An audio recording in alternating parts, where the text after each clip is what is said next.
Hi, and welcome to part 4, done from within the mom van, of how to start witchcraft. So what we have been working on is, again, recognizing, feeling, and moving the energy around us. This is going to be important because today we're going to be learning about how to protect ourselves before we actually cast a spell.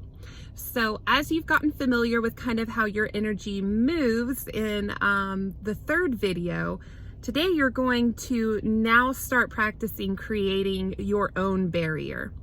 I always create a bubble of energy around myself when I'm doing any kind of spell work because, again, it's one more layer from yourself to your spells, which is something that you're going to need.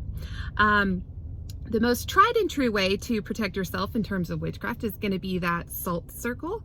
I get a lot of questions about, like, well, does it matter how big it is? Does it matter how wide? A traditional Wiccan circle is going to be like 9 diameter, roughly. But I like to make my salt circles really tight because I want everything that I'm working with as close to my body as possible, so I'm not having to push a lot of energy out to contain everything.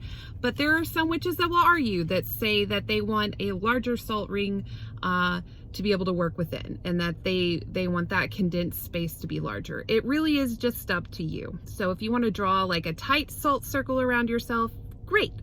If you want to make it bigger, that's fine too. As you progress through witchcraft, again, you're going to tailor this to your style of magic. So you may start off doing big rings and end up like me and doing smaller ones.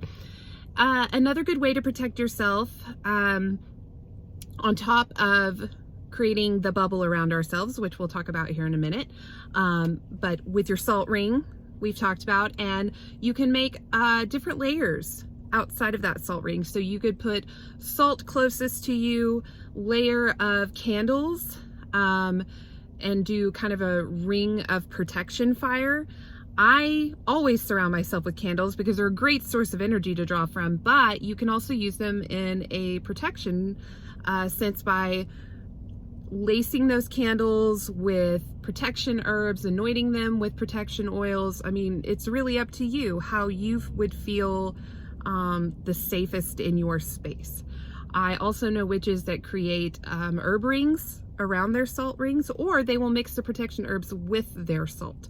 So again, it goes back to whatever speaks to you and whatever you feel like is going to protect you the best.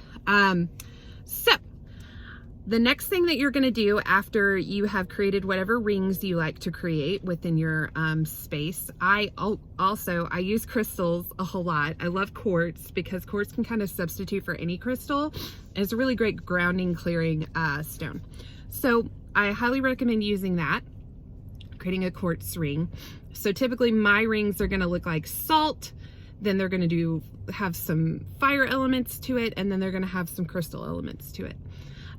When we get ready to create a bubble around ourselves, we really have to focus on what does our energy look like, and then raise that energy up, right? We pull it from within ourselves, we pull it out, we're raising it up, and then we need to sphere it over our body. This is going to take a lot of practice. You may get that energy out from around your body and then it just kind of dissipates.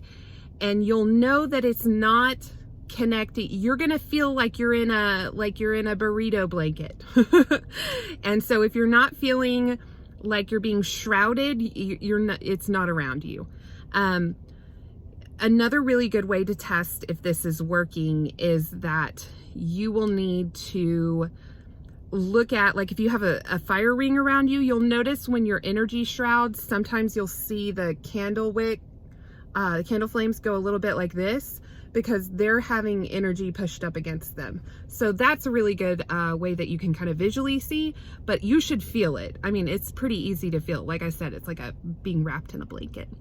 So once you get that down and once you're shrouded, you've got your rings, your protection rings how you want, then you're ready to cast your first spells. So keep practicing with that energy bubble, raising it up, shrouding yourself, then unshrouding yourself, and letting that energy dissipate. Just keep, it's like practicing like a leg lift at the gym. Like you just have to keep doing it until that muscle gets stronger and stronger. So, all right, guys, good luck.